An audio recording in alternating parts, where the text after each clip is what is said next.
Bright Suns, and welcome back to an all-new episode of Let's Talk About Star Wars with Maggie Lovett.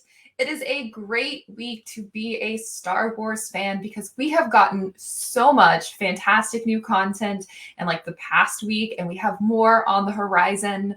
If you follow me over on Twitter, you know this week was super awesome for me, and I did tease it last Sunday. But this week I got to talk to the executive producer and producer of Star Wars Visions. I am so grateful to have been included in the Star Wars press day. It was seriously like a highlight of my life. It was so much fun and only a little bit nerve-wracking, but it was so great to talk to them about Star Wars Visions, about where it fits into the canon, and if there is the potential for a second season. Now, if you want a second season of Star Wars Visions, be sure to talk about it over on Twitter and on Facebook and everywhere you talk about Star Wars, because I feel like if there's enough kind of hype around it, and like there should be enough hype around it because Star Wars Visions is incredible, but I feel like if there's like enough people talking about it and enough people begging for a second season, that we might get to see other studios playing with Star Wars, or better yet, we'll see a continuation of some of the stories that we saw this week. I, in particular, am really hoping that we get to see more of the Lop and Ocho story, because I absolutely fell in love with not only the animation, but the story. I talked about this a little bit last Sunday, but everything was still kind of mum's the word. But Lop and Ocho just really captured a lot of the dynamics that I really like about Star Wars. And also when Ocho went to the Empire, not the dark side, but the Empire, kind of the dark side. When she joined the Empire, just like the glory of her, like the eye makeup and everything, I was just like, yes, yes. I think that Star Wars is does not have enough villainous women. We have a lot of villainous men, like we have Kylo and Martian and Darth Vader and Darth Maul and like all of these characters, but we only really have like the Inquisitor and some of these other minor characters that typically die pretty quickly if we're talking about Jedi Fallen Order. And it was just kind of fun to see a lot of villainous women in Star Wars Visions, which I think is very true to a lot of anime. Those kind of characters exist, and they're done so well. I grew up watching a lot of anime as a child, and I just really love their storytelling and how they kind of dig into mythos and dynamics and explore it like really well. And I think Star Wars Visions really got to the heart of what makes Star Wars. As we all know, Star Wars was influenced very heavily by Japanese samurai movies, and to see a lot of those elements in its purest form being created by Japanese storytellers and really infusing Star Wars with all of this mythos and these elements that just make it so much better. It was just so much fun. And I loved so many of the stories. Lop and Ocho is my number one. I also love the Ninth Jedi. I think there's a lot of potential in the Ninth Jedi, and I love the whole saber smithing thing and all of this cool storytelling. I also loved the Elder. I thought the Elder was really fascinating because it played with this dynamic of the Master and the Padawan, which is something we've seen throughout Star Wars, but I thought that there was something about it, kind of like this more beleaguered master and his Jedi Knight who's trying to find his place. It really resonated with me, and it also reminded me a lot of some of the storytelling we've been seeing in the High Republic.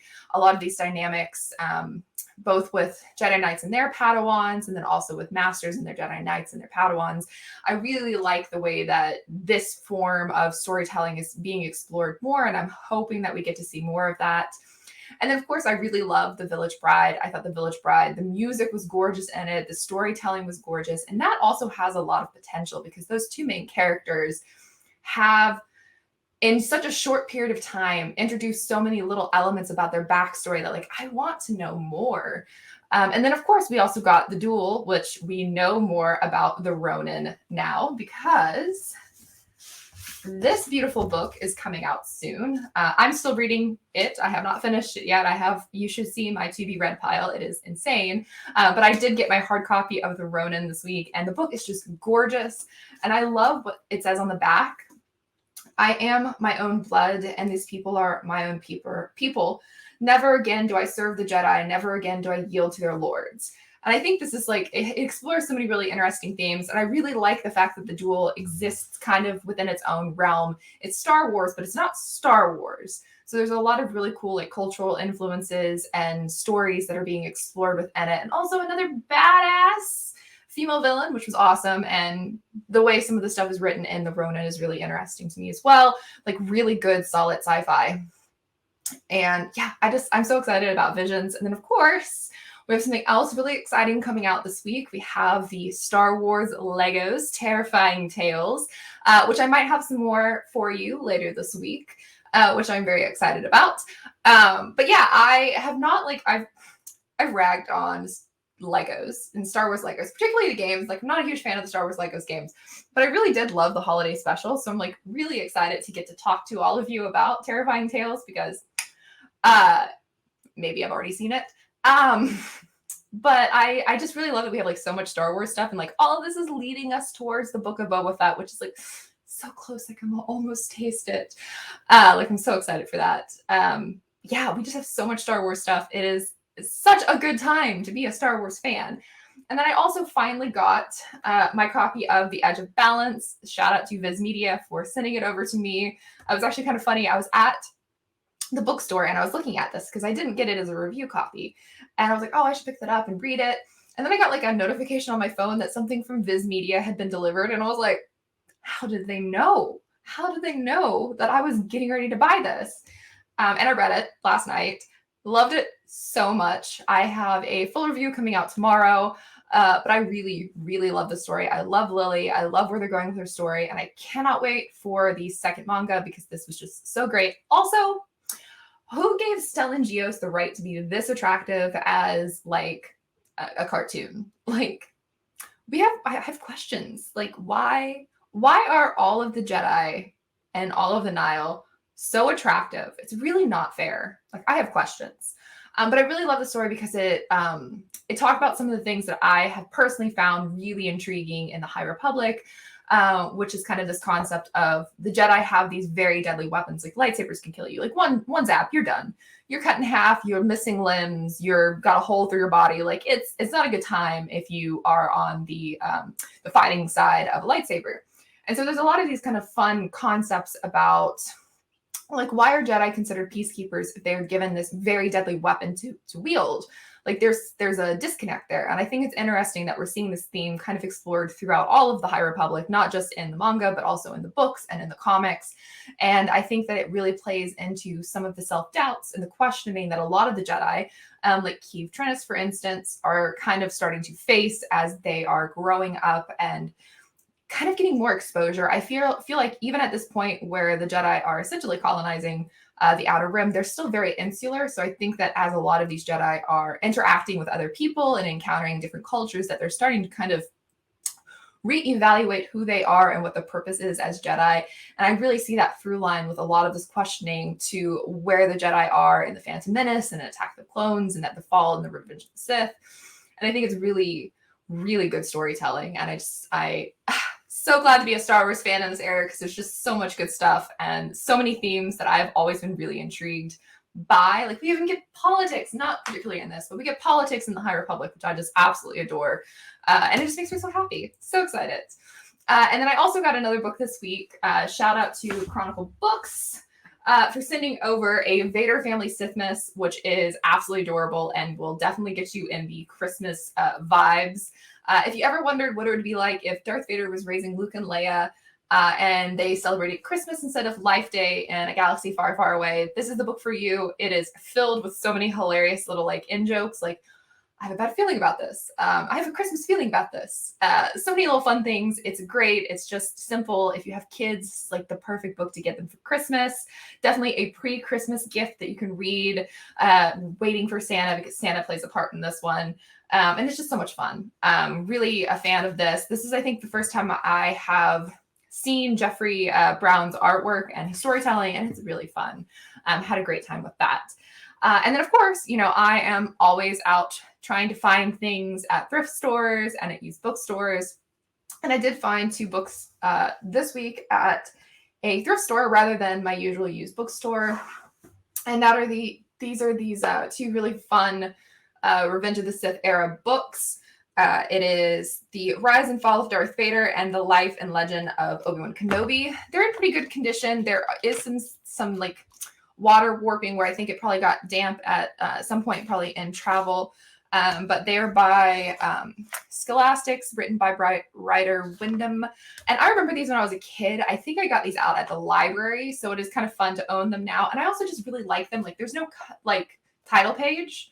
It's all in the spine, and the front is just really pretty artwork, which is kind of why I got these. I'm not 100% sure if I'll end up reading them or not, or if they'll just go on my bookshelf.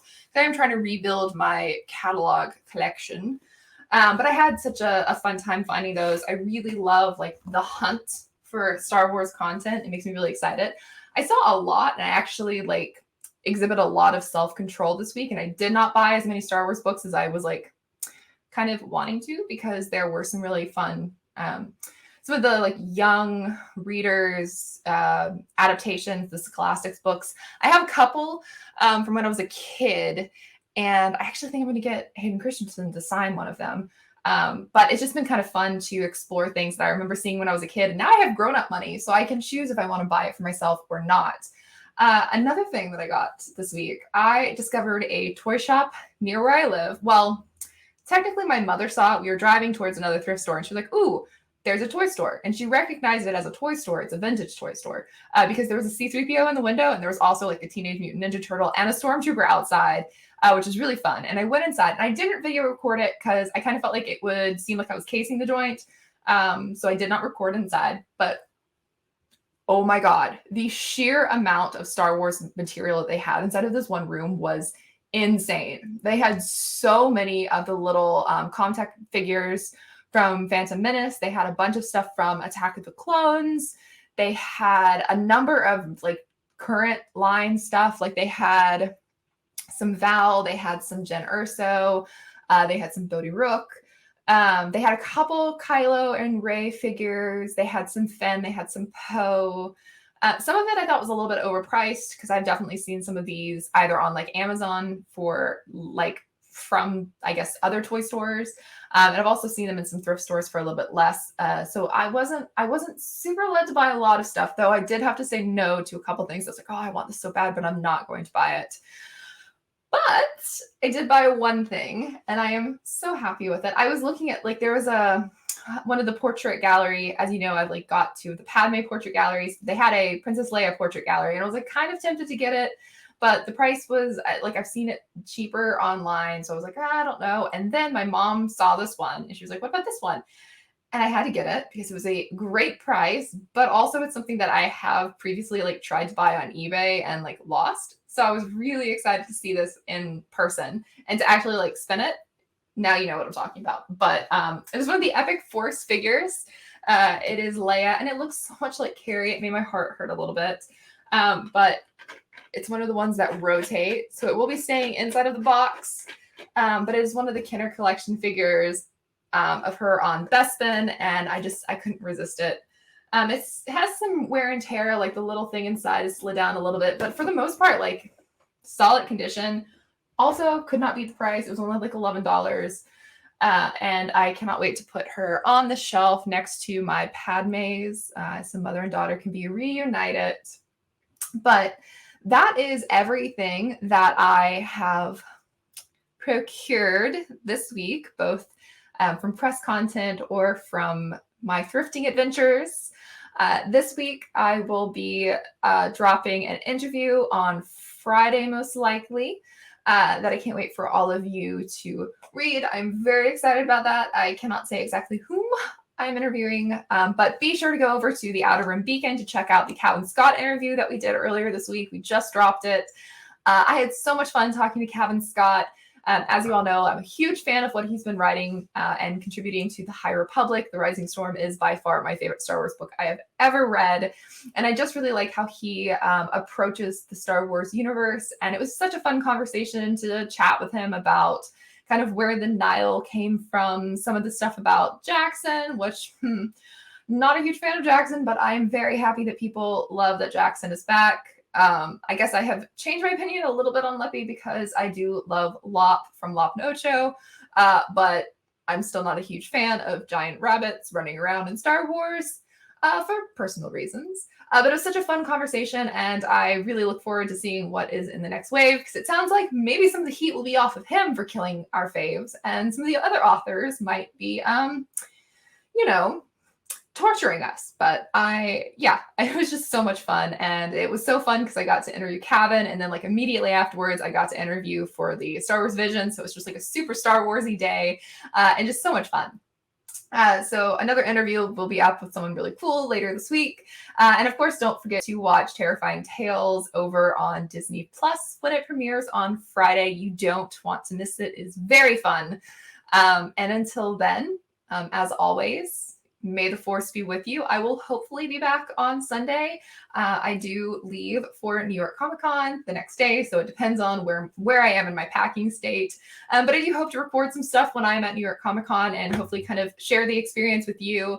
It's going to be a super exciting situation, and I am very, very excited about meeting Hayden Christensen. So until then, may the force be with you, and I will see you when I see you.